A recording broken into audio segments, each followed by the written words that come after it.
The rain fell in sheets against the large studio window, a relentless percussion that seemed to beat in time with the frantic rhythm of her heart. Inside, the world had shrunk to the size of this bed, to the scent of his skin, a mix of rain, soap, and something uniquely him, something that had become her addiction. Her fingers dug into the muscles of his back, holding on as if he were the only solid thing in a collapsing universe.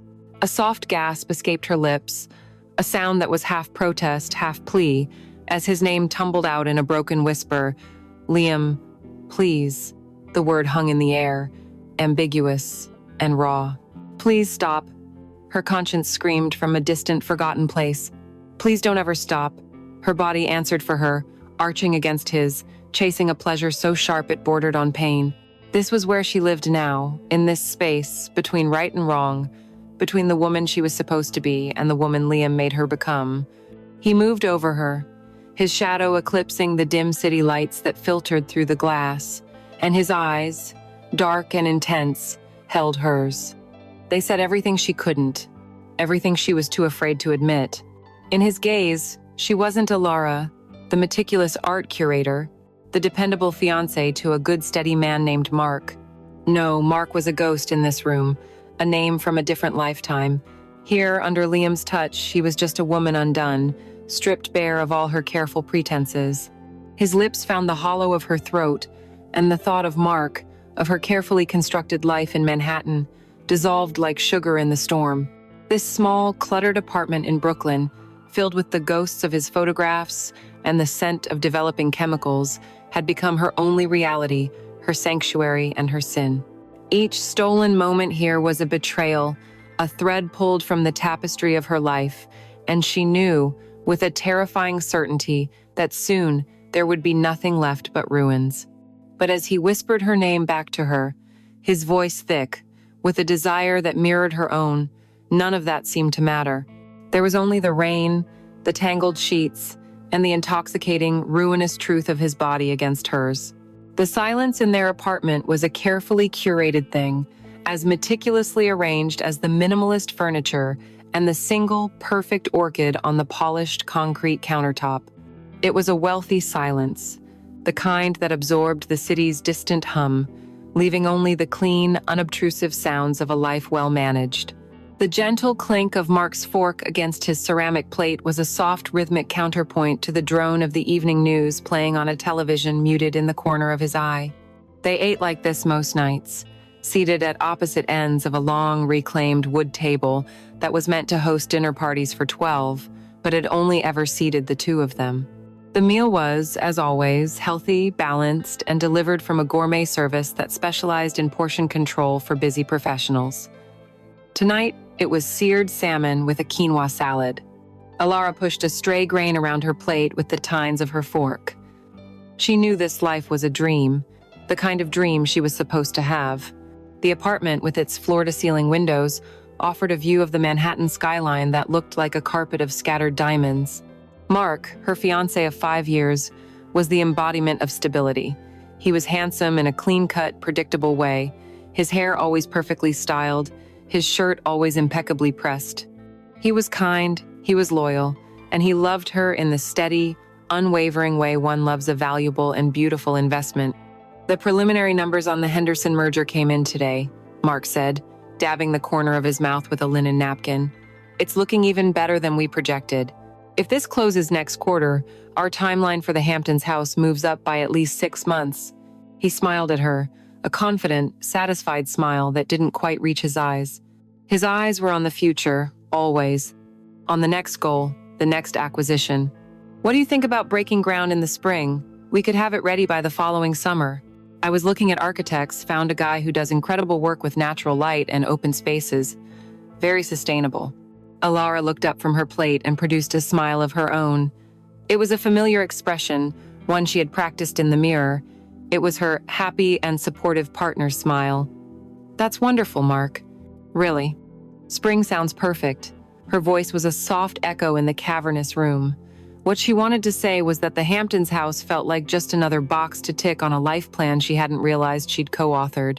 She wanted to say that the idea of choosing granite countertops and landscaping options made her feel tired on a cellular level. But she said none of that. Instead, she took a sip of her chilled Sauvignon Blanc and steered the conversation to safer, more immediate territory. "Did you remember to book the caterer for the engagement party?" He nodded, already pulling out his phone. "Done. And I confirmed the string quartet.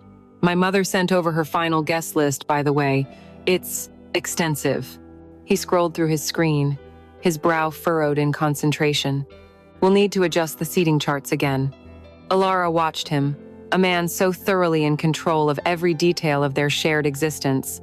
He managed their lives like a portfolio, diversifying assets, mitigating risks, and always planning for long-term growth. It was supposed to be comforting. It was supposed to make her feel safe. But lately, it had begun to feel like slow suffocation.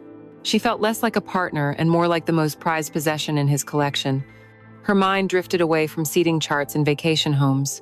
Her gaze fell upon the window, to the millions of lights blinking across the river in Brooklyn. She wondered about the lives behind those lights. Were they chaotic? Messy? Were people arguing passionately over burnt dinners? Or laughing so hard they cried? Or making love on a lumpy mattress because they'd spent all their money on concert tickets? She felt a pang of longing so sharp and profound it almost made her gasp. It was a longing for a life less perfect, a life with jagged edges and unpredictable emotions. Her life with Mark was a placid lake on a windless day. Their love had once been a pleasant warmth, a comfortable campfire. But the flames had long ago died down, leaving behind a bed of respectable, reliable embers that offered no real heat. Their intimacy had become a part of the schedule, usually on a Saturday night after dinner and a movie, before they both fell asleep at a reasonable hour. It was a gentle, affectionate act, an exchange of familiar comforts. He was a considerate lover, always ensuring she was pleased, but it was a technical proficiency, devoid of the thrilling, terrifying vulnerability of true passion. He never looked at her as if he wanted to devour her, as if he could see the wild, untamed thing that sometimes screamed inside her silent heart. He saw his beautiful, elegant fiancée, the future mother of his children, the perfect hostess for his corporate events. He never saw the storm clouds gathering behind her serene eyes. Later that night, as she lay in their king-size bed, the expensive sheets cool against her skin, she listened to the sound of Mark's even rhythmic breathing beside her. He was asleep within minutes, his mind at peace, the day's ledgers all balanced. Alara, however, was wide awake. She stared into the darkness, the silence of the apartment pressing in on her. She had everything: a loving partner, a beautiful home, financial security, a wedding on the horizon. She had a life that other people envied. So why did she feel like the loneliest person in the world? Why did this perfect, quiet existence feel like a waiting room? She was waiting for something to happen, for something or someone to walk in and shatter the pristine glass of her life, just to prove that she could still feel something real, something that wasn't planned or projected or pre-approved. It was a dangerous, traitorous thought, and she pushed it down, deep into the empty space in her chest where a roaring fire was supposed to be. She closed her eyes, feigning a peace she did not feel, unaware that the spark for that fire was already waiting for her just across the river in a world of beautiful, glorious chaos. The gallery was Alara's kingdom. Within its stark white walls, under the precise, focused glow of the track lighting, she was not a fiancée or a future hostess. She was a creator of worlds. She moved through the opening night crowd with a practiced grace, her silk dress the color of a deep forest emerald, whispering against her skin. The air was filled with the low murmur of sophisticated chatter, the clinking of champagne flutes, and the faint, clean scent of fresh paint. This was her element, a carefully constructed reality of beauty and meaning. Mark was here, of course, a handsome and appropriate accessory to her success. He stood near the entrance, laughing with a wealthy donor, his hand gesturing expansively as he likely connected the world of contemporary art to the world of smart investments. He was proud of her, she knew. He saw the gallery as a prestigious hobby that had blossomed into a respectable career, another successful asset in their joint portfolio. He would occasionally catch her eye from across the room and give her a small, encouraging nod, the kind a coach gives his star player.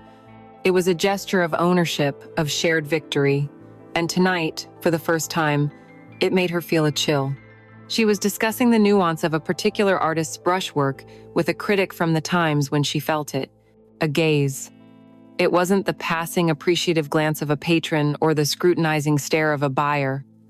This was different. It was a heavy, focused weight, a magnetic pull that made the fine hairs on her arms stand on end. She politely excused herself, her eyes scanning the room, moving past the clusters of people in tailored suits and designer dresses. And then she found him.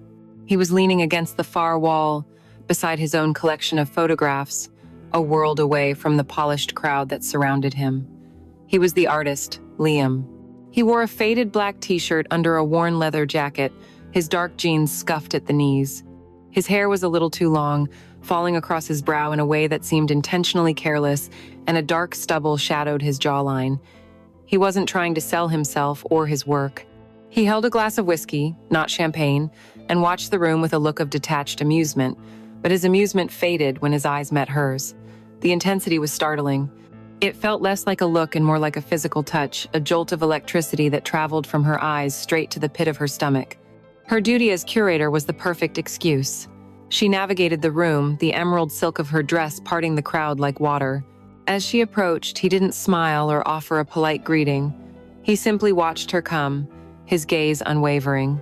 "Your work is creating quite a stir," she said, her voice sounding more breathless than she intended. She gestured to the wall of black and white images. They were stunning, raw portraits of the city's forgotten souls, each one telling a story of defiance and despair. They were the absolute antithesis of her clean, orderly life. They're magnificent. The contrast, the vulnerability, it's very powerful. He took a slow sip of his whiskey, his eyes never leaving her face. "Vulnerability is easy to find in this city," he said, his voice a low baritone that seemed to vibrate in the air between them. "The real challenge is finding something authentic." He took a step away from the wall, closing the professional distance between them, just enough for her to catch his scent. It was faint, a mixture of soap, leather, and something uniquely masculine, something that felt primal and unsettling. "And what do you consider authentic?" she asked, drawn into his orbit, the rest of the room fading into a muted blur. He looked away from her then, his gaze sweeping over the well-dressed patrons, the expensive art, the pretense of it all. Then his eyes returned to her, and a slow, knowing smile touched his lips for the first time. "Not this," he said simply. He gestured vaguely at the room. "This is performance. Beautiful, expensive performance."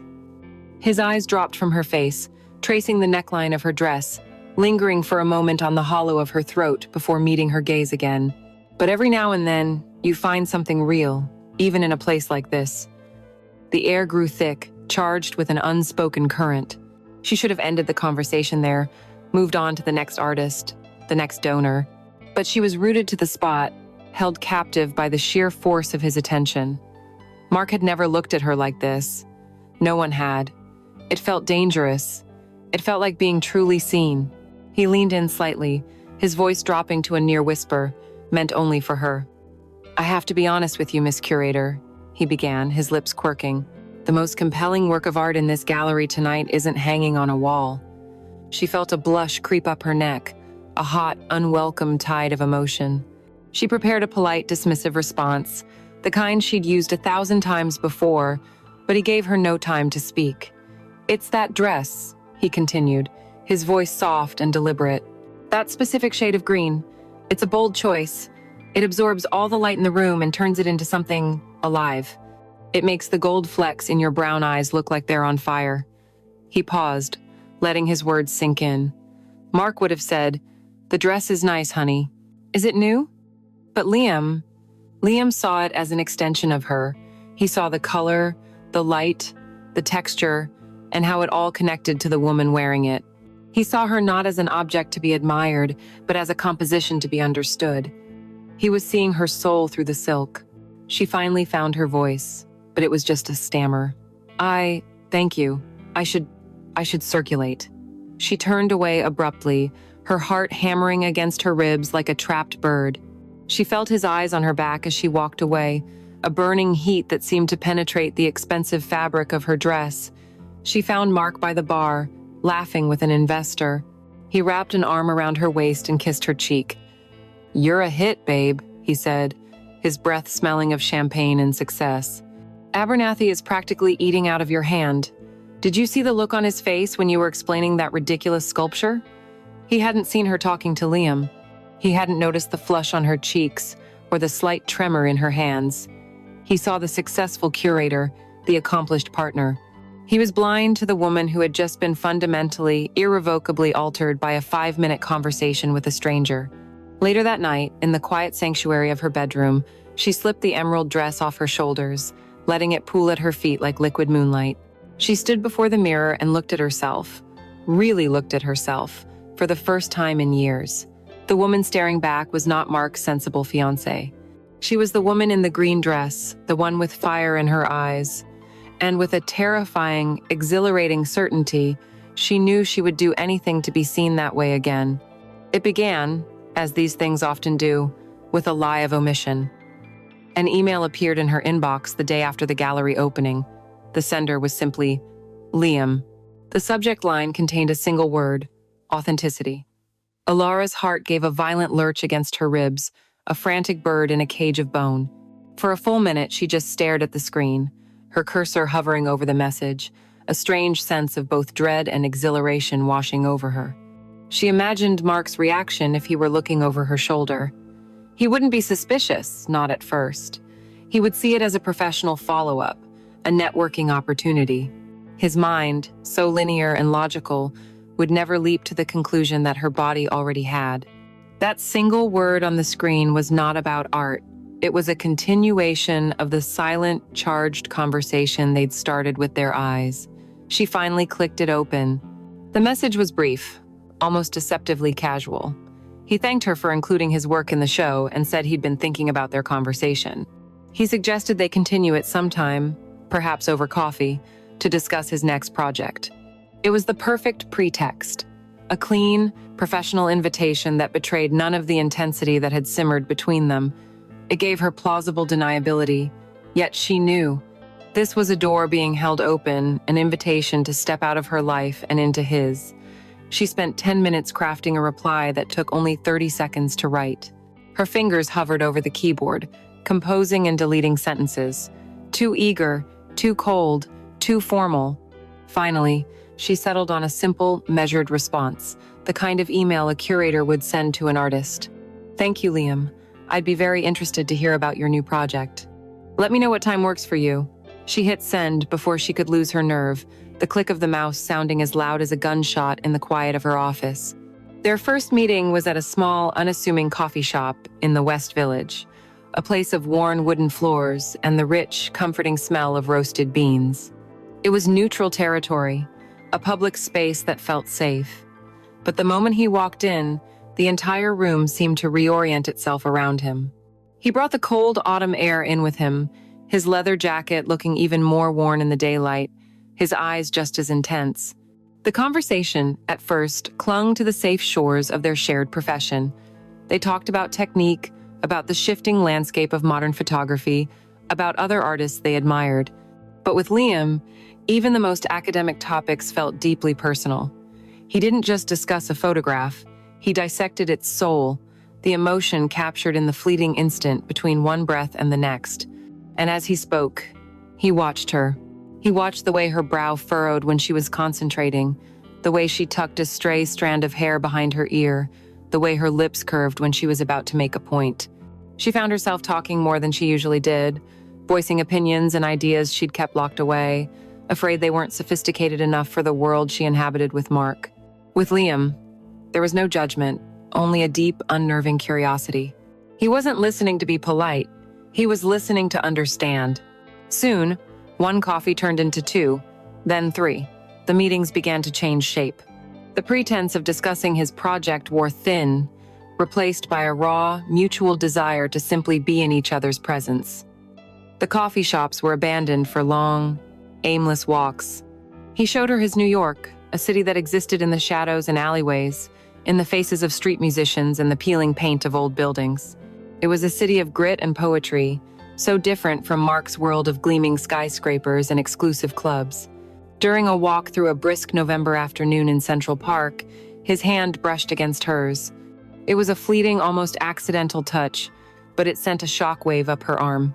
Neither of them acknowledged it, but the space between them was suddenly charged, humming with an energy that was both thrilling and terrifying. The lies began to multiply. "I'm working late tonight. A new installation is coming in. I'm meeting Sarah for a drink after work. Don't wait up. I'm going to a lecture at the Met." Each lie was a small, sharp betrayal, and the guilt was a constant sour taste in her mouth. She would come home to Mark, who would kiss her on the cheek and ask about her day, and she would recite the fabricated story, her heart pounding with the fear of being discovered. But he never suspected a thing. His trust in her was absolute, a solid, unshakable foundation that she was methodically chipping away with every secret meeting, every stolen glance. And his trust, once a comfort, now felt like a condemnation. The true turning point came when he asked to photograph her. He brought it up casually, as they were looking at the skyline from the Brooklyn Bridge. "I can't figure you out, Alara," he said, his voice low against the wind. "There's this incredible stillness about you, this perfect, calm surface. But I see what's underneath. It's like a storm gathering over a quiet sea. I want to capture that." The request was audacious and deeply intimate. A photo shoot was not a coffee. It was an act of profound observation. To agree would be to surrender, to allow him to look at her with his artist's eye, to see all the things she kept hidden. She agreed without hesitation. His studio was a chaotic sanctuary. Stacks of art books covered every surface. Prints were clipped to wires, crisscrossing the ceiling, and the sharp, clean scent of developing chemicals hung in the air. He didn't ask her to undress or even to pose. He simply asked her to sit on a stool in the middle of the room while he moved around her with his camera, a silent, predatory dance. The only sound was the click and whir of the shutter. "Don't smile," he commanded softly from the shadows. "Just be here. Think about a secret you've never told anyone." The lens of the camera felt like an extension of his gaze, stripping away her defenses layer by layer. She felt utterly exposed, yet strangely liberated. He was seeing her, the real her, the one who was drowning in her perfect life, the one who was so full of forbidden longing she could barely breathe. He was capturing the storm. In the weeks that followed, Alara felt herself changing. She began to dress for an audience of one. The sensible, elegant beige and gray pieces in her closet were pushed aside for jewel-toned silks, for softer fabrics that felt good against her skin, for a pair of black leather boots that made her feel powerful. She was dressing not for the woman she was supposed to be, but for the woman Liam saw through his lens. Life took on a new, vibrant intensity. The constant hum of adrenaline made the colors on the street seem brighter, the taste of her morning coffee richer. The thrill of a new text message from him, a cryptic photo, an obscure line of poetry, a simple, "Thinking of you" was a potent drug that made her feel more alive than she had in years. One evening, sitting across the table from Mark as he detailed their new 5-year financial plan, her phone buzzed in her lap. It was a message from Liam. She glanced down, her face a mask of placid interest in Mark's monologue. The screen showed only a black and white image, one of the portraits he had taken of her. In the photo, she wasn't smiling. Her eyes stared directly into the camera, and in their depths was a universe of longing, sadness, and a wild, desperate hunger. It was her soul, laid bare. She looked up at her fiancé, this good, decent man who thought he knew her completely, and she felt a wave of pity so profound it almost choked her. He had no idea he was sitting across from a ghost. The real Alara was somewhere else entirely, trapped in a photograph, waiting for a man who was not her husband to finally set her free. The breaking point was not a dramatic, shattering event, but a quiet, dismissive conversation that felt more violent than a scream. It happened on a Tuesday, a day of suffocating domesticity. They were finalizing the guest list for a pre-wedding dinner party, a task so steeped in obligation and tradition that Alara felt every choice was draining the color from her world. In a moment of what she could only later describe as temporary insanity, a desperate grasping for air, she voiced a thought that had been a secret, dormant seed in her mind for years.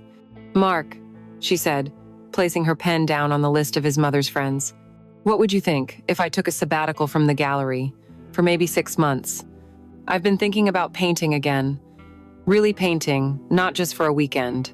I could rent a small studio space." She trailed off, her voice losing momentum under the weight of his stare. He wasn't looking at her with anger, but with a kind of baffled condescension, the look one gives a child who has just suggested building a rocket ship out of cardboard boxes. A sabbatical? He repeated the word slowly, as if tasting something unfamiliar and unpleasant. Alara, be serious. The wedding is in 8 months. We're in the middle of closing on the Hamptons property. The timing is frankly absurd. A studio space? He let out a short, humorless laugh. Honey, we have a spare bedroom with perfect northern light. You can paint there on the weekends. We can even get you a new easel, the best one. He thought he was being supportive, offering a practical solution, but what she heard was a complete invalidation of the dream itself. He hadn't heard the desperation in her voice, the plea for a life that was her own. He had only heard an inconvenient deviation from their master plan. It's not about the easel, Mark, she said, her voice quiet but strained. It's about having something that's just mine. About the time, the space. He cut her off, his tone shifting from condescending to paternal. I understand you're under a lot of stress with the planning. We all are. But this isn't the time for a whim. Let's be logical. After the wedding, after we're settled in the new house, then we can talk about a painting room. For now, let's focus on what's important. Now, about your Aunt Carol, should she be at the same table as my Uncle Robert after that incident last Thanksgiving? And just like that, her dream was dismissed, repackaged as a symptom of stress, and filed away for a future that felt like a prison sentence. She felt a cold, hollow ache spread through her chest. It wasn't his rejection of the idea that hurt. It was the fact that he was utterly blind to the part of her that had offered it. He didn't know her at all. She stood up from the table, the guest list looking like a roster of her own jailers. I need some air, she mumbled, and walked out of the apartment without another word, leaving him staring after her, confused and slightly annoyed by her irrational behavior. The city at night was a blur of indifferent lights and faceless crowds. Alara walked without direction, the crisp autumn air doing nothing to cool the hot anger and humiliation burning in her cheeks. She was walking on a treadmill in a gilded cage, and she had just been gently reminded not to run too fast. With every step, a magnetic pull, a reckless and undeniable force, drew her toward the one person who would not call her whimsical, who would not try to solve her, who would simply see her. Before she was fully aware of the decision she had made, she was descending into the subway, her destination, a foregone conclusion. She stood outside the door to Liam's building for a long time, the city's cacophony a dull roar in her ears. This was a line, a definitive, indelible line. To go up there now, in this state, was not a coffee meeting, it was an admission. It was a surrender. Her hands trembled as she pulled out her phone and called him. His voice answered on the second ring, low and calm. Alara? She couldn't form a complete sentence. Liam, Can I see you? There was no hesitation on his end, no questions. Just a simple, I'll buzz you in. He opened his apartment door before she even knocked, and the look on his face was one of solemn understanding. He saw the turmoil in her eyes, the shattered pieces of her composure. He didn't speak, just stepped aside and let her in, closing the door behind her, shutting out the rest of the world. The familiar creative chaos of his apartment enveloped her like a warm blanket. He made her a cup of tea, his movements efficient and quiet, and sat on the arm of the worn sofa opposite the chair she had sunk into, giving her space. When she finally spoke, the words came out in a torrent, a messy, tearful confession of the fight, of the Hamptons house, of the guest list, of the suffocating perfection of her life. She told him about her buried dream of being a painter, and how small and foolish Mark had made her feel. Liam just listened, his intense gaze never leaving her face. When she was finished, her voice raw and hoarse, a profound silence filled the room. He didn't offer advice or tell her it would be okay. He simply said the 3 words that unraveled her completely. He doesn't see you. It was a simple statement of fact, but it struck her with the force of a physical blow, validating every unspoken fear she'd ever had. A sob escaped her, and then the tears she'd been holding back began to fall. He moved from the arm of the sofa to sit beside her. He didn't wrap his arms around her. He simply reached out and placed his hand against her cheek, his thumb gently brushing away a tear. The touch was electric, a point of searing heat on her cold skin. It wasn't a gesture of pity. It was a gesture of profound intimacy. His calloused thumb stroked her jawline and she leaned into his touch, a silent plea for more. The world narrowed to the few inches between their faces. His eyes searched hers, and in their dark depths, she saw not desire, but recognition. He saw the storm. He saw the wild thing she kept caged inside. He leaned in, his movements slow, deliberate, giving her every opportunity to retreat. But she was done retreating. She met him halfway. The first touch of their lips was soft, a hesitant question. It was the taste of tea and tears, and the faint, lingering trace of whiskey on his breath. It was the rough texture of his stubble against her skin, the solid warmth of his hand still cupping her face, and then something inside her broke. A lifetime of being good, of being sensible, of being quiet, snapped. She pressed into him, her hand tangling in his hair, pulling him closer. The kiss deepened, becoming a raw, hungry thing, a desperate communication of all the loneliness and frustration and forbidden wanting that had been building for months. It wasn't a kiss of tender affection. It was a kiss of rebellion, of annihilation. It was the burning down of a life she could no longer stand to live. When they finally broke apart, they were both breathing heavily, their faces inches apart. The air was thick with the consequences of their actions. The line had been crossed. The slow burn had finally erupted into an uncontrollable fire. He said nothing, his eyes holding hers, and she looked past him to the open door of his bedroom, a dark, welcoming void. The question of what came next hung between them, as loud and deafening as a scream. The silence that followed the kiss was a living thing, a dense, heavy element that filled the space between them with unspoken truths and irreversible consequences. The question of what came next was not a question at all, but a certainty waiting to be acknowledged. Liam's eyes, dark and unreadable in the dim light of the studio, held hers, and in them she saw her own desperate longing reflected back. The world she knew, the one with Mark and the seating charts and the Hamptons house, had receded, becoming a distant, muffled shore from which she had finally drifted too far. There was no going back. He didn't speak. He didn't need to. He simply stood, the movement fluid and certain, and held out his hand. It was not a command, but an invitation into a world from which he knew she would never fully return. Her gaze dropped to his hand. It was a strong hand, an artist's hand, with long fingers and calloused palms, flecked with faint stains of ink or paint. It was a hand that created, that captured truth, and it was now being offered to her, a lifeline to the woman she was meant to be. Taking it was the last choice she would have to make tonight. After that, there would only be the current. Her own hand rose to meet his, the movement feeling both dreamlike and preordained. Her fingers, cool and trembling, laced with his, and the warmth of his skin was a sudden grounding shock.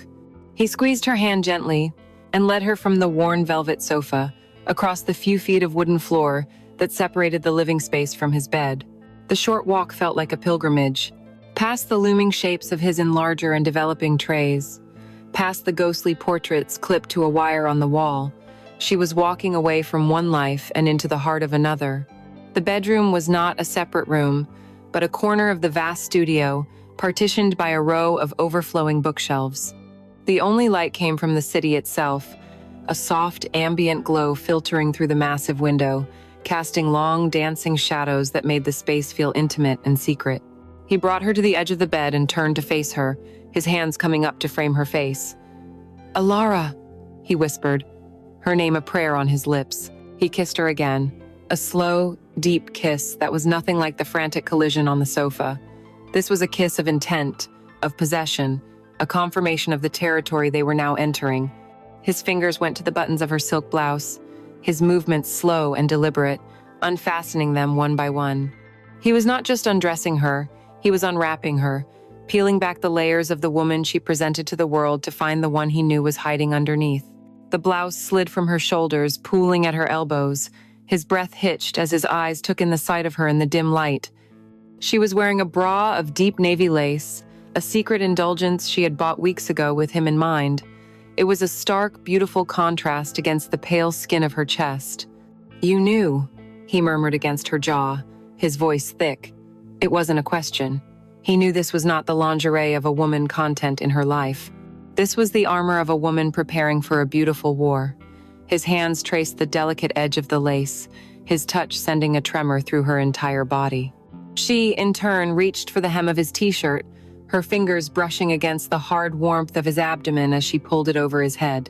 His body, revealed in the shadows, was lean and powerful, a map of sinew and faint scars, a testament to a life lived, not just managed.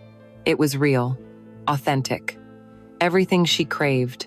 He worked the zipper on her skirt, letting it fall to the floor in a whisper of fabric. His hands moved to her hips, his thumbs stroking the curve where lace met skin. "Your skin," he breathed, his forehead resting against hers. "It's like porcelain in this light. I've dreamed of this." He knelt before her, his hands sliding down her legs as he carefully removed her shoes, his touch both reverent and hungry.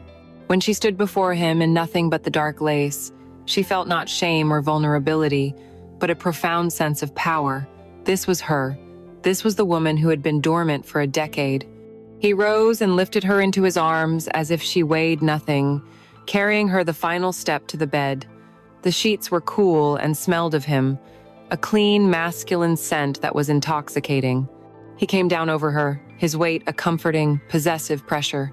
The world outside, the rain that had begun to fall again, the distant wail of a siren, all of it faded into a distant hum. There was only the universe contained in this bed, the universe of their two bodies finally coming together. The beginning was a frantic exploration, a desperate need to erase the space that had been between them for so long. It was hands and mouths and skin, a language of pure sensation. But as they found their rhythm, it deepened into something more. It was no longer frantic, but powerful, a deep, slow burn that built with an intensity that stole her breath. This was nothing like the gentle, scheduled intimacy she had known. This was a force of nature, a storm, and in the heart of it, she was finally, gloriously free. Words became broken whispers, fragments of a prayer. "Liam," she gasped, her nails digging into his shoulders, her head thrown back against the pillows. "Oh God, Liam." He moved against her, within her, his own control shattering. "Alara," he groaned, his voice a raw, ragged thing against her ear. "You feel perfect. So perfect." She met his every movement, no longer a passive recipient of pleasure, but an active participant in its creation. She was loud, uninhibited, the sounds torn from her throat, a testament to a release that was so much more than physical. It was the release of 1,000 lonely nights, of a million unspoken frustrations, of a soul that had been starving. The climax, when it came, was not a gentle cresting wave, but a cataclysm. It shattered her from the inside out, a blinding white light that obliterated every thought, every fear, every last remnant of the woman she had been when she walked through his door. It was an annihilation, and it was the most beautiful thing she had ever felt. Afterward, they lay tangled in the damp sheets, their limbs intertwined, their breathing slowly returning to a normal rhythm. The rain tapped softly against the window pane. He didn't move away. He gathered her closer, his arm possessive around her waist, his lips pressing a soft kiss to her sweat-damp temple. She lay with her head on his chest, listening to the strong, steady beat of his heart under her ear, a rhythm that felt more like home than any place she had ever known. The guilt, she knew, was waiting for her somewhere in the darkness. The consequences of this night were gathering like storm clouds on the horizon. But in this moment, suspended in the warm, quiet aftermath of their passion, none of it could touch her. She turned her head slightly, her eyes tracing the chaotic, beautiful silhouettes of his studio, the stacks of books, the cameras on their tripods, the ghostly images on the walls. She had walked into the fire, and its warmth was the most comforting, most terrifying, most real thing in the world. She had a feeling she would be burning for a very long time. The weeks that followed were a fever dream. Alara found herself living not one life, but two, each bleeding into the other in exhilarating and terrifying ways. She became a master of logistics, a brilliant strategist in the art of deception. Her calendar, once a simple record of gallery appointments and dinner dates with Mark, became a complex, color-coded tapestry of lies. Board meeting, meant an afternoon lost in the sheets of Liam's bed. Studio visit with a new artist was a code for a long, meandering walk through Brooklyn, their hands clasped in their coat pockets. Working late on the winter catalog was the excuse for a night spent with Liam, ending with her slipping back into her own bed in the silent pre-dawn hours, the scent of his skin still clinging to her hair, a phantom of intimacy that she would have to scrub away in the shower before Mark awoke. Her phone became a sacred and dangerous object, a portal to her secret world that she guarded with a primal vigilance. The thrill of seeing Liam's name flash on the screen was a physical jolt, a shot of pure adrenaline that made her feel dizzy with a mixture of delight and fear. Their texts were a private language of inside jokes, shared lines of poetry, and photographs he would take and send her throughout the day, a crack in a sidewalk, a reflection in a puddle, a stranger's face in a crowd, images that said, "I'm thinking of you. I see the world through your eyes now." Life with Mark became a performance. She was playing the role of the devoted fiancée with an Oscar-worthy skill she never knew she possessed. She smiled at his jokes, discussed floral arrangements with his mother, and feigned enthusiasm for the blueprints of their future home. But every act of affection, every shared smile, felt like a betrayal. His unwavering trust, once the bedrock of her life, was now a constant, silent accusation.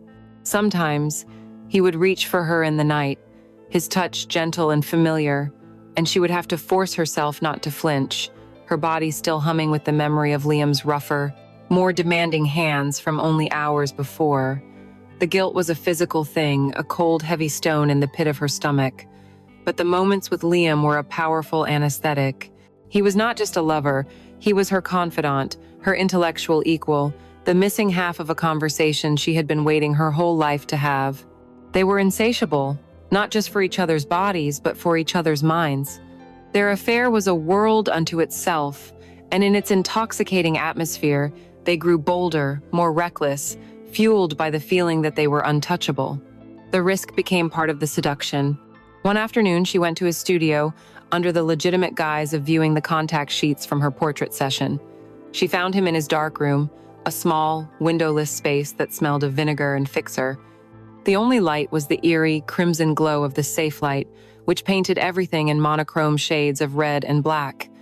It was a space outside of time, intimate and claustrophobic. "Close the door," he said, his voice a low command in the darkness. She did, and the heavy door sealed them in, the click of the latch echoing in the sudden, profound silence.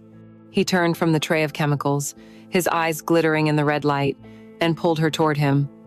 "I've been wanting to have you in the dark," he murmured, his lips finding hers. The kiss was ravenous, fueled by the adrenaline of their confinement.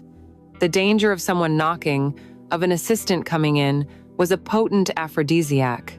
He pressed her back against a cool metal countertop, his hands tangling in her hair, hers fumbling with the buckle of his belt.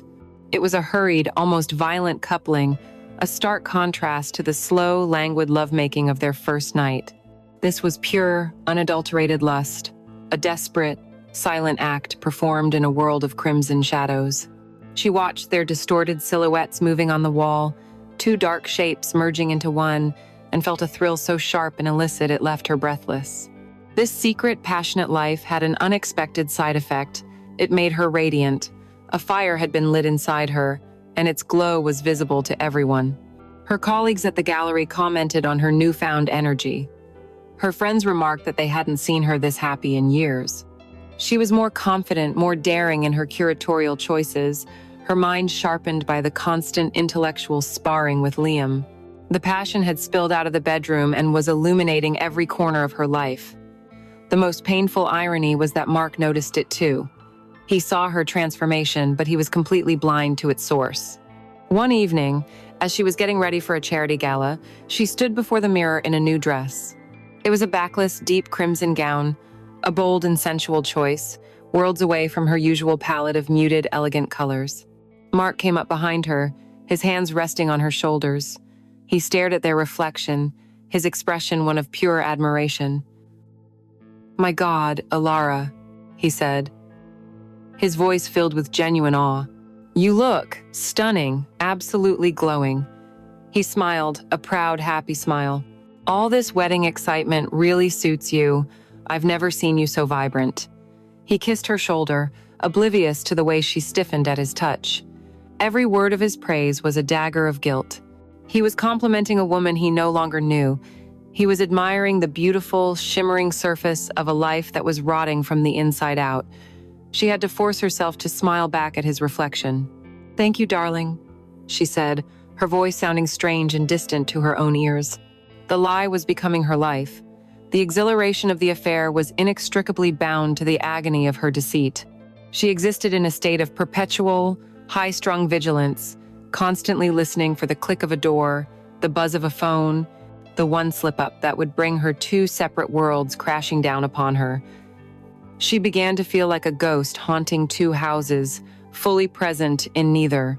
One night, after a passionate, stolen evening with Liam, she came home to find Mark asleep on the sofa, a legal brief open on his chest. She stood in the doorway, watching the man she had promised to marry, this good, kind man whose life she was systematically destroying. A wave of self-loathing so intense it made her nauseous washed over her. She went into the bathroom and looked at herself in the mirror. The woman who stared back was flushed with life, her eyes bright, her lips slightly swollen from Liam's kisses. She was beautiful. She was radiant. And she was a monster. The double life was not just a game she was playing. It was a schism, a violent splitting of her own soul. She was living at a fever pitch, burning brighter than ever before, but she knew, with a cold and terrifying certainty, that fevers don't last. They either break or they burn you down to ash. Mark was in Chicago for 3 days, a conference on emerging markets. To Alara, it felt like being granted a temporary pardon from a life sentence. For 72 precious, uninterrupted hours, her fractured existence could become whole. She didn't have to lie, or hide, or watch the clock. She could simply be, and being, she had discovered, meant being with Liam. She spent the entire weekend at his studio, a weekend that unfolded not with the frantic, stolen passion of their usual encounters, but with the slow, comfortable rhythm of a shared life. They woke up late, the morning sun slanting through the large industrial window, illuminating the dust motes dancing in the air like tiny golden sprites. They made coffee and read the paper in bed, their legs tangled together under his worn duvet. It felt so dangerously, seductively normal. On Sunday afternoon, they decided to cook. The act itself was a revelation. In her sleek, sterile kitchen with Mark, cooking was a chore, a means to an efficient and healthy end. Here, in Liam's cluttered, functional kitchen space, it was an intimate dance. She chopped vegetables at a scarred wooden butcher block while he stirred a simmering tomato sauce, the rich, fragrant smells of garlic and basil filling the apartment. Soft music, a melancholic and beautiful album by a singer she'd never heard of, played from a small speaker in the corner. They moved around each other with an easy, unspoken grace, bumping hips, stealing kisses, laughing when she accidentally sent a cherry tomato rolling off the counter. He would come up behind her as she stood at the sink and wrap his arms around her waist, burying his face in her hair, his touch no longer just a spark of illicit lust, but a gesture of deep, comforting affection. This, she thought with a pang that was equal parts joy and sorrow, is what it's supposed to feel like. This ease, this connection, this was the life she had fantasized about, a life of shared creativity, gentle intimacy, and beautiful, ordinary moments.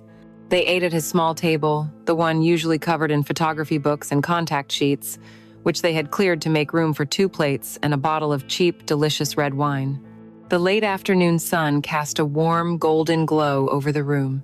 "This is nice," she said softly, swirling the wine in her glass. The words were simple, but they were laden with the weight of everything she couldn't say. "This is the life I want. This is the man I want. I am living a lie, and this is my only truth." He reached across the table and took her hand, his thumb stroking the back of it. He understood the unspoken words. He always did. "What if we didn't have to pretend?" he asked, his voice quiet, his gaze intense. "What if we just left? What would we do?" The question hung in the air, a beautiful, impossible fantasy. She decided to let herself live in it, just for a moment. "I don't know," she smiled. Where would we go? He leaned back, a thoughtful, boyish grin on his face. Somewhere warm, by the sea, maybe Portugal. I've always wanted to photograph Lisbon. The light there is supposed to be incredible. We'd get a small apartment with a balcony. You could finally have your studio. You'd paint, and I'd take pictures, and we'd be gloriously poor and happy. She laughed, a real unburdened laugh, and added to the dream. And we'd have a little dog that would sleep at the foot of our bed, and on Sundays we'd go to the flea market and buy old strange things for our apartment, and no one would know us. We'd be completely anonymous. They continued like that for an hour, building a life out of words, a fragile, beautiful castle in the air. The conversation was intoxicating, but underneath it all ran a current of profound sadness. They were talking about a future as if it were a place they could actually go, a choice they could actually make, all the while knowing it was just a story they were telling themselves to get through the day. The talk of leaving, of abandoning everything, made Liam's expression shift slightly, a shadow passing over his features. I guess it would be easy for me to disappear, he said, his voice taking on a more somber tone. Not many roots to pull up. Alara squeezed his hand. Your mother? We're close, he said. But she'd understand. She knows I'm not built to stay in one place for long. I get that from my father. The mention of his father pricked the warm bubble of their fantasy. He rarely spoke of him, and always with a carefully guarded bitterness. Was he a photographer too? She asked gently. Liam shook his head, staring into his wine glass. He was a painter, a damn good one from what I've been told, but he was a restless soul. One of those artists who was always chasing the next inspiration, the next muse. He wasn't cut out for a wife and a kid. He looked up at her, his eyes dark with old resentments. He left when I was 7, just packed a bag and vanished. For another woman, my mother eventually told me, someone he'd apparently been in love with for years. An inexplicable chill traced its way down Alara's spine. A story about a secret long-term affair felt uncomfortably close. That's awful, Liam. I'm so sorry. He shrugged, trying to appear indifferent, but the hurt was still visible. It was a long time ago. The only things I have of his are a couple of old sketchbooks I found in my mother's attic. He had this strange quirk. He never signed his name to his work. He had this signature. He'd draw a tiny, stylized raven in the bottom corner of every piece. Alara froze, her wineglass halfway to her lips. A raven. A tiny, stylized raven. The image sparked something in the deepest, dustiest archives of her memory. A phantom thought, a flicker of a forgotten conversation. She felt a wave of dizzying familiarity, but couldn't grasp the source. It felt like trying to remember the details of a dream moments after waking. And he was a romantic fool, too, Liam added with a bitter laugh. My mom said he used to call the other woman Lenore, from the Edgar Allan Poe poem. The great lost love he could never have. Pathetic, really. He chose a poem over his own son, Lenore. The name, combined with the image of the raven, sent another jolt through her. It was something her mother had told her, years ago. A funny, wistful story about a boy she knew in college, an intense art student she'd had a crush on. Hadn't he quoted Poe to her? Hadn't he drawn something in her yearbook? A bird of some kind? The memory was a frustrating wisp of smoke, and she dismissed it as a strange coincidence, a trick of the mind. She pushed the unsettling feeling away, back into the shadows of her subconscious. The moment passed. He refilled her wine glass, the conversation shifted, and the warmth returned to the room. Later, as they lay in his bed, the setting sun painting the skyline in brilliant strokes of orange and violet, they made love with a fierce, desperate tenderness, as if they could physically forge their fantasy into a reality. But as Alara lay in his arms afterward, tracing the line of his jaw in the fading light, the faint, disquieting image of a raven's silhouette fluttered at the edges of her mind. It was a meaningless detail, she told herself, a coincidence. She closed her eyes, choosing the perfect, sun-drenched reality of this man, this room, this moment. But the shadow of the past had been cast, and deep down, in a place she was not yet ready to look, she knew it was waiting. The shattering of a world rarely comes with a warning. For Alara, It arrived on a crisp autumn afternoon, delivered through a phone call that cut through the quiet, civilized hum of her gallery. She was standing in her office, reviewing the layout for an upcoming exhibition, a half-eaten salad on her desk, her mind pleasantly occupied with sight lines and lighting schemes. Her phone buzzed, and she glanced at the screen, expecting to see Liam's name. Instead, it was her father. A knot of instant, inexplicable dread tightened in her stomach. Her father never called her during the workday. He was a man of routines, of evening calls and scheduled Sunday brunches. She answered, her voice still holding the professional calm of her surroundings. "Hi, Dad. Is everything okay?" The sound that came back was a strangled, unfamiliar noise, the sound of a man trying to speak around a fist of pure grief. "Alara," he choked out. "It's your mother. There's been a stroke. A massive one. You need to come home. Now." The world tilted on its axis. The carefully drawn exhibition plans on her desk blurred into meaningless lines. The quiet, orderly sanctuary of her gallery suddenly felt like a fragile glass box, and a stone had just been thrown through it. The journey home was a surreal passage through a landscape that was both intimately familiar and terrifyingly alien.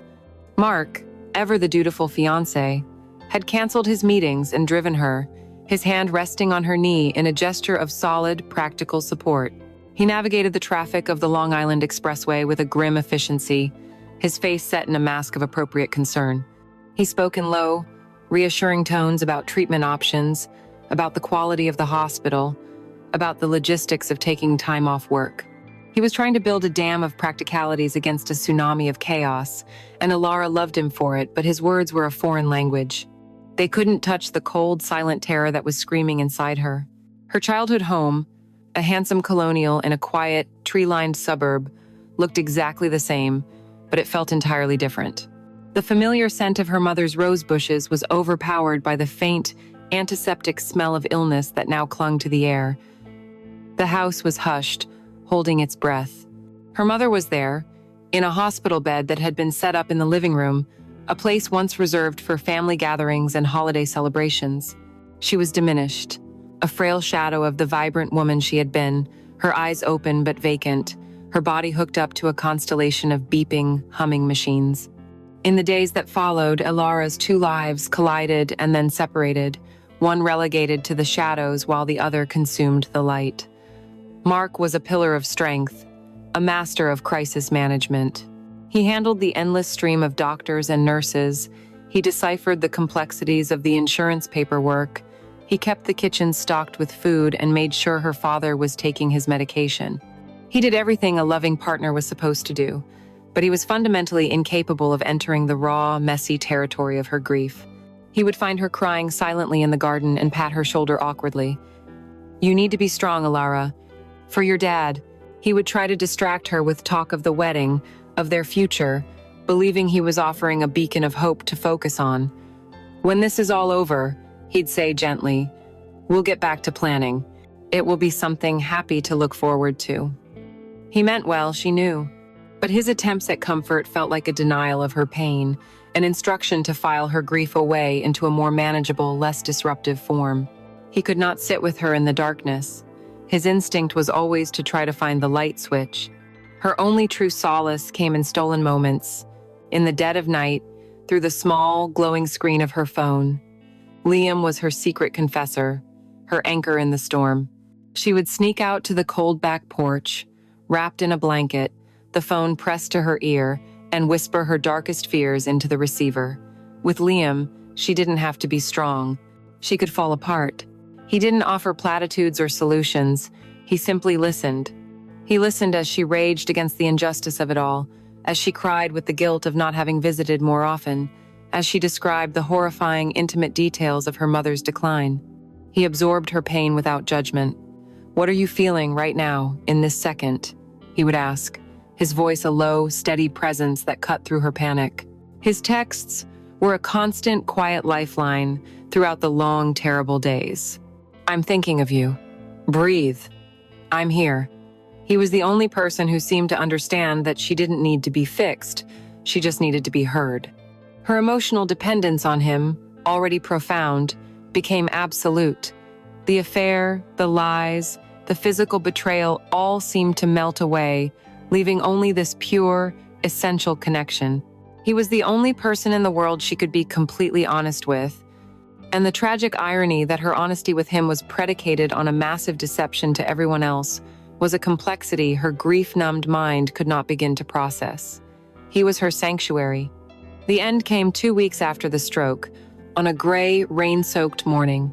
The house had grown quieter, the beeping of the machines slower. The doctor had been and gone, his words gentle but final. Alara sat by her mother's bed, holding her cool, unresponsive hand, tracing the familiar lines of her knuckles.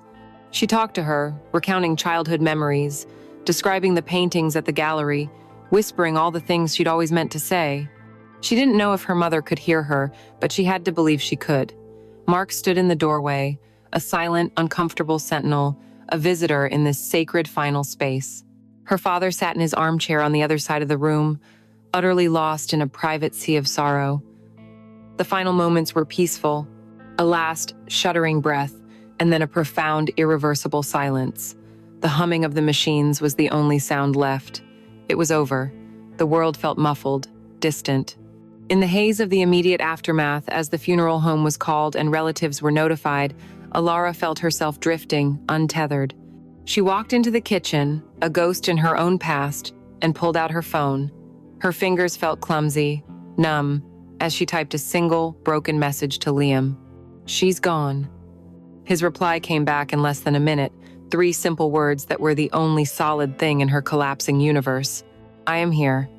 And in that moment, she knew that whatever happened next, whatever ruin her life was destined for, she would always, always reach for him.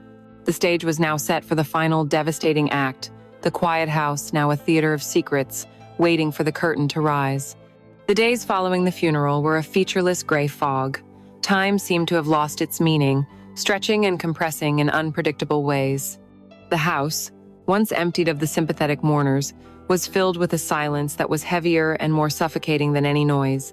Her father moved through the rooms like a ghost, his grief a private, inaccessible island.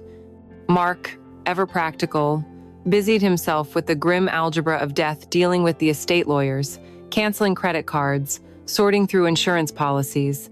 He was kind, he was present, but he was outside of the wreckage, helping to clear it away, while Alara was still trapped inside. She felt a desperate, primal need to do something, anything, to connect with the mother she had lost, to sift through the evidence of her life and prove that she had truly existed. It was this need that drew her, late one night, to the attic. The attic was her mother's dominion, a dusty, dimly lit museum of their family's past. It smelled of cedar, old paper, and time itself.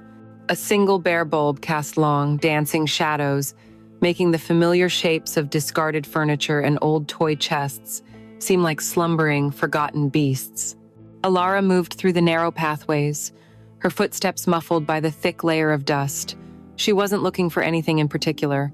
She was simply touching things, an old rocking horse, a box of her childhood drawings, a trunk filled with her mother's old clothes, as if the objects themselves held a residual charge of her presence. It was in the farthest, darkest corner, tucked away behind a stack of old suitcases, that she found it, a small, unassuming wooden box, not much larger than a book. It was a simple, dark cherry wood, with no lock or markings. It felt different from the other boxes, which were labeled with a neat, practical script. This box was anonymous, hidden, a place for things not meant to be found. Her heart gave a strange, nervous flutter as she carried it back to the small circle of light cast by the bare bulb. She sat on the dusty floorboards and lifted the lid. The first thing she saw was a photograph, resting on a bed of yellowed, bundled letters. It was a black and white portrait of a young man, probably in his early 20s. He was breathtakingly handsome, with dark, intense eyes that seemed to hold a restless, brooding energy. He was leaning against a brick wall, a half smile on his lips, a cigarette dangling from his fingers. He was an artist, a poet, a rebel from another time. And as Alara stared at his face, a wave of profound and dizzying unease washed over her. She knew this face. The sharp line of his jaw, the intensity in his gaze, the way his dark hair fell across his brow. It was Liam. It was an echo of Liam, a younger, rawer version, but the resemblance was so uncanny, so absolute, that it stole the air from her lungs. A strange, cold denial took root in her mind. It had to be a distant cousin, a forgotten relative. It was just a coincidence. With trembling hands, she set the photograph aside and picked up the bundle of letters. They were tied with a faded blue silk ribbon, the kind her mother used to love. She untied the delicate knot, and the scent of old paper and faint, faded perfume rose to meet her. The handwriting was an elegant masculine script. The ink faded from black to a soft sepia brown. She unfolded the first letter. It began without a name. My dearest, another day I have to live in a world that doesn't have you in it, and it feels like a day I haven't breathed. I saw you today, from across the campus lawn. You were laughing with your friends, and the sound carried across the grass and struck me like a physical blow. To be so close and so far away. She read on, her breath catching in her throat. The letters chronicled a secret, passionate, all-consuming love affair. They were filled with beautiful, aching prose, with shared secrets and stolen moments, with a fierce intellectual and physical connection that mirrored her own experience with Liam in every single, devastating detail. She reached the end of the first letter, her eyes searching for a name, a clue. There was no signature, only a small, intricate drawing in the bottom corner. A tiny, stylized raven, its wings outstretched as if in mid-flight. A sound, a strangled gasp, escaped her lips. The blood in her veins turned to ice. The raven, Liam's story, my father. He'd draw a tiny, stylized raven in the bottom corner of every piece. The floor of the attic seemed to tilt beneath her. This wasn't a coincidence. This was an impossibility. This was a nightmare. She tore through the other letters, her hands shaking so violently she could barely read the words. They were a timeline of forbidden love, of a passion that was too powerful for the world they lived in. And then she found the last letter. It was dated more than 30 years ago. The paper was more fragile, the ink more faded than the others. It began with 2 words that stopped her heart. My Lenore. It was him. It was real. This was the story Liam had told her, but she was reading it from the other side. She read the desperate, heartbroken words of a man who had just learned the love of his life was pregnant with another man's child. No, not another man's child, her child, and was going to marry him. The man who would become Alara's father. The letter was a torrent of grief and despair, of a future lost. And then she read the final paragraph. The collection of words that would take the world she knew and burn it down to ash. How can I live with this knowledge, knowing your child will grow up calling another man father? How can I face my own life, my own responsibilities? My own son, my little Liam, will sleep in his crib tonight, and all I will be able to think of is that he will never know the woman who holds his father's shattered soul in her hands. Liam, the name was there, printed on the page in faded ink. A fact, an anchor, a guillotine. The box fell from her lap, the letters scattering across the dusty floor like dead leaves. A guttural animal sound was torn from her throat, a sound of such profound horror it didn't seem human. The world wasn't tilting anymore. It was spinning, violently, out of control. Her mind, in a desperate act of self-preservation, flashed with images of Liam. Liam's smile, Liam's hands, Liam's body over hers, inside hers. His voice whispering her name, his lips on her skin, and every memory, every single cherished, secret, beautiful moment was instantly, grotesquely twisted.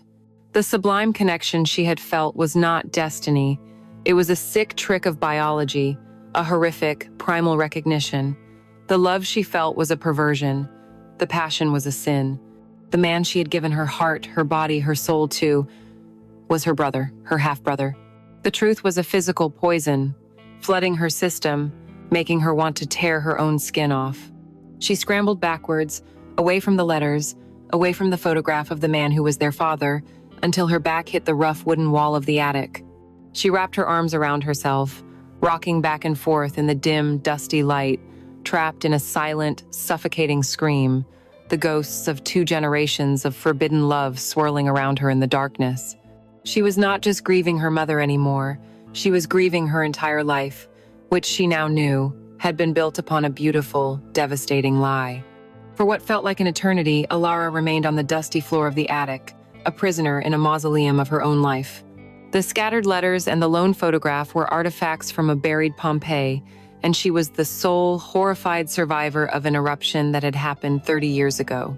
The silence in the house was absolute, but in her mind, a single, deafening scream echoed endlessly.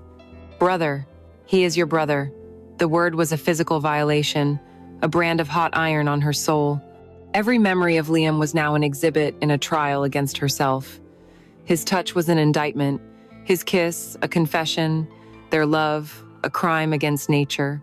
There was no room for grief or sadness, only a profound biological horror that seemed to rewrite her on a cellular level. She moved, finally, with the stiff, jerky motions of an automaton. Her limbs felt disconnected, her body a stranger's. She gathered the letters and the photograph, her fingers recoiling as if touching something venomous, and placed them back in the wooden box. The box was no longer a mystery, it was a coffin.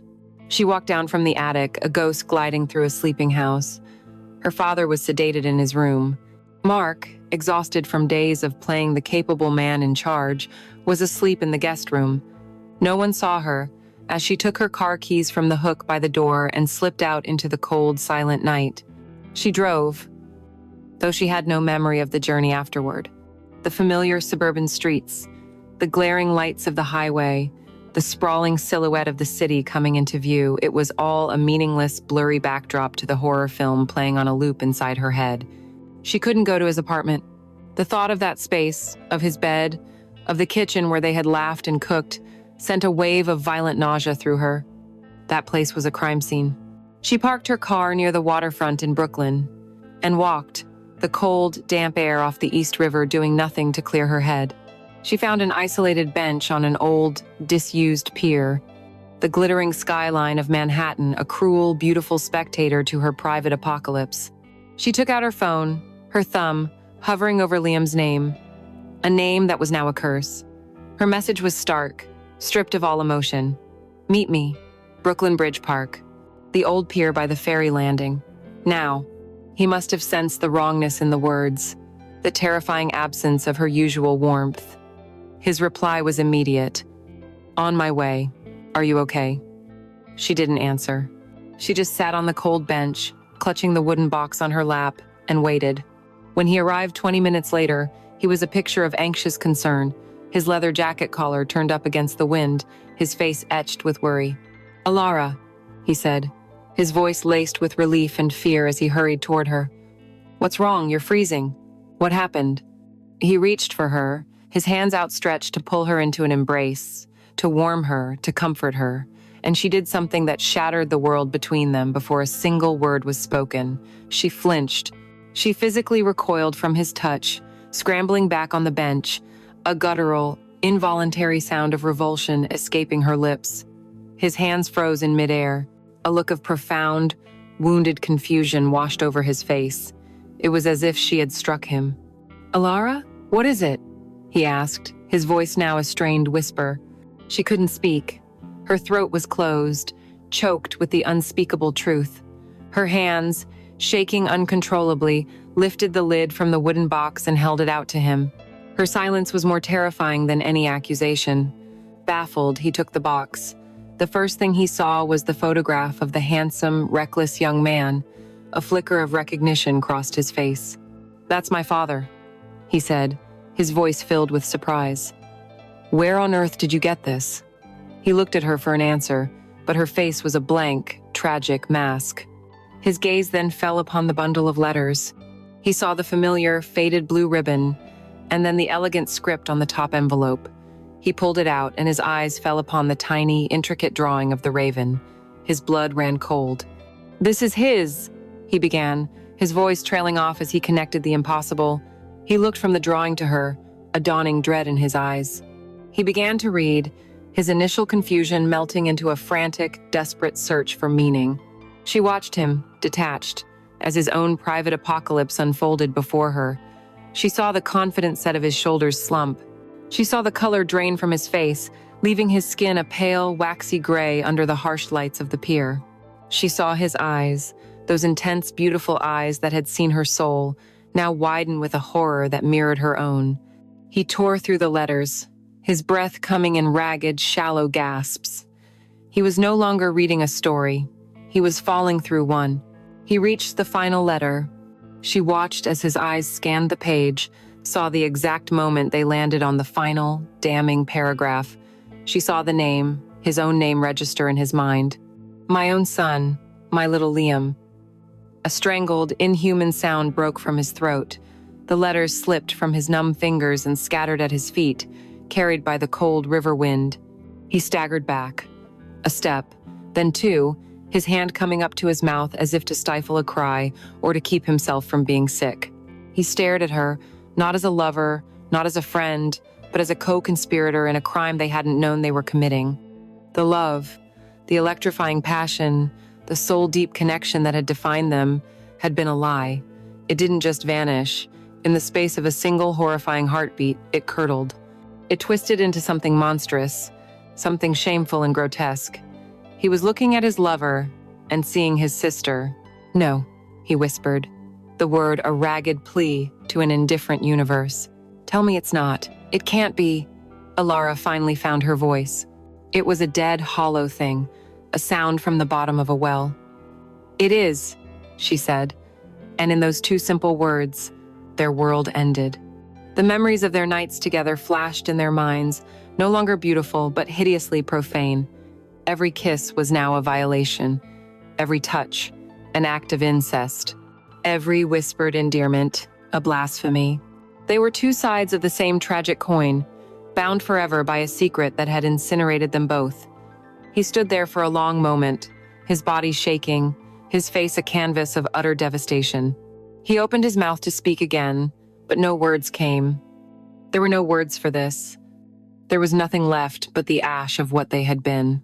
With a final, heartbroken look that held a universe of horror and regret, he turned and walked away, disappearing into the darkness of the city, leaving her alone on the pier with the scattered letters and the impossible, unbearable truth. There was no single moment of decision. After Liam walked away into the darkness, leaving the story of their parents scattered at her feet, Alara's life simply ended.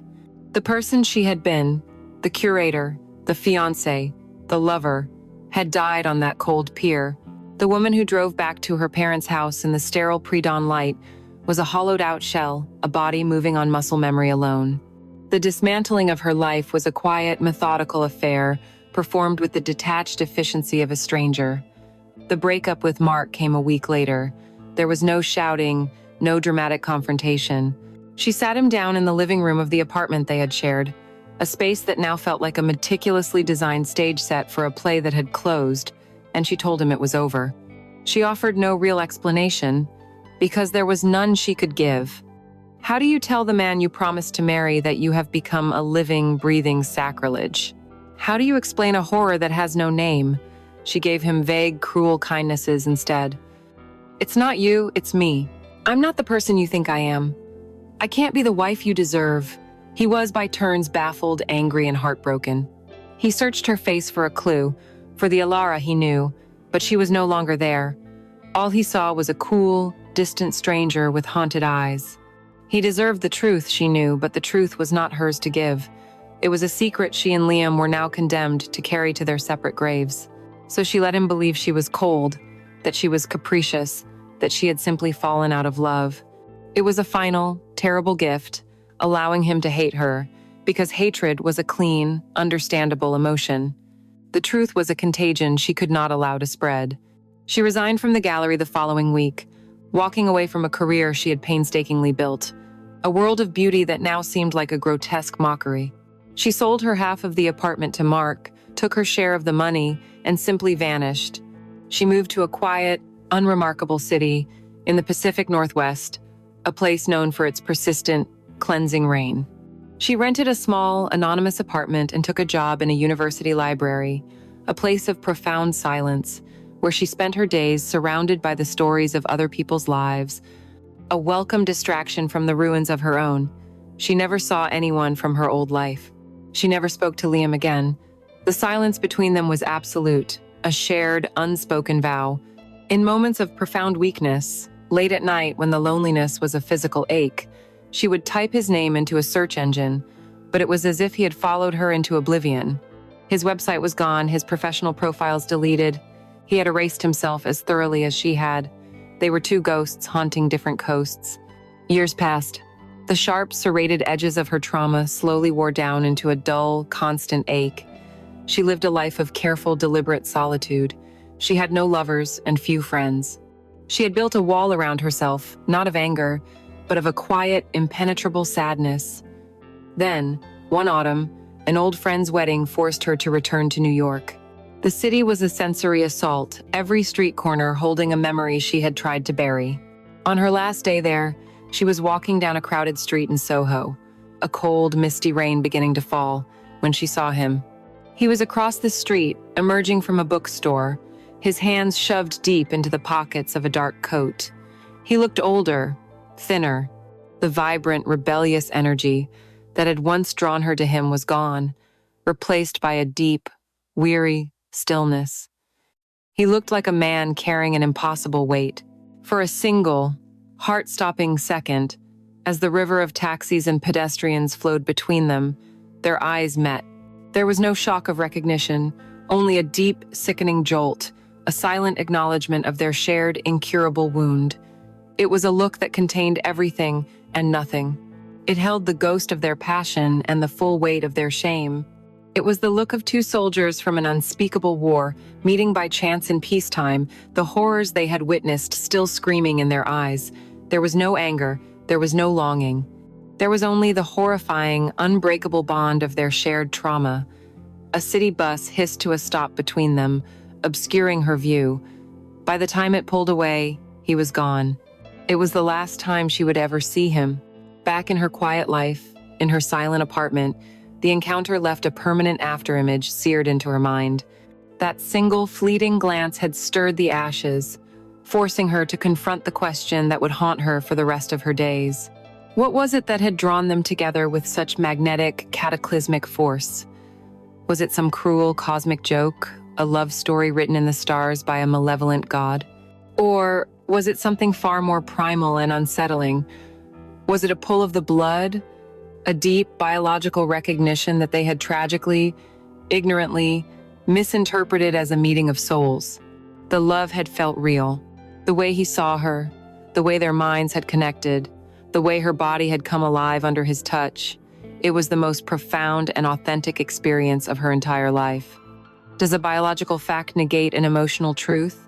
Can a love so pure be rendered profane by a secret kept for 30 years? She would never have the answers. She lived now in the gray, ambiguous space between the memory and the truth. The love was a beautiful, vibrant ghost. The truth was a cold, hard fact. She had been loved by her brother, and she had loved him back. It was a perfect love, and it was a perfect sin.